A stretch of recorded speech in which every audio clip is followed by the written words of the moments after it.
Asalaamu calaykum waraxmatullaahi wabarakaatu dhammaan asxaabta ku xiran janalka FIFA Soomaaliya. Waxaan idin leeyahay jimco wanaagsan meel kasta ka joogtaan adduunka ku jooga nabad iyo caafimaad. Ku soo dhawaada mar labaad musalsalkii afarta walaal qaybtiisii 73 waxay inoo mareysay 72.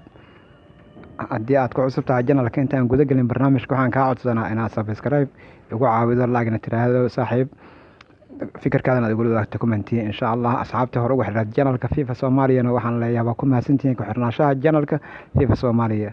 waxaan codsanayaa inta kale ee mataqaanaa aan ku soo xirmina in ay ku soo xirmaan janalka FIFA Soomaaliya maadaama uu yahay janal xambaarsan magacii Soomaaliyeed.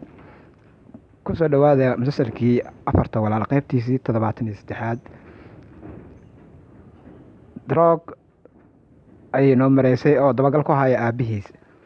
run ahaantii ninkii Drog ahaa waxa uu ku guuleystay inuu bannaan ka keeno sirtii aabihiis ee ahaaday dilkii Arhani oo u geystay ee lagu nabay Qadiir.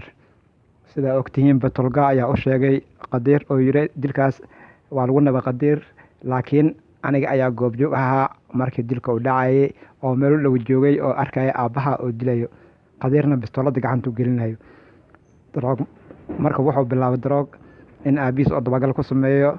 aakhirkii wuxuu ka daba tagay aabihii oo ninkii dhaawac ahaa isaga oo dhaawac ka dhigay oo isbitaalka yilay oo xogaa mir soo yeeshay rabay inuu dilo.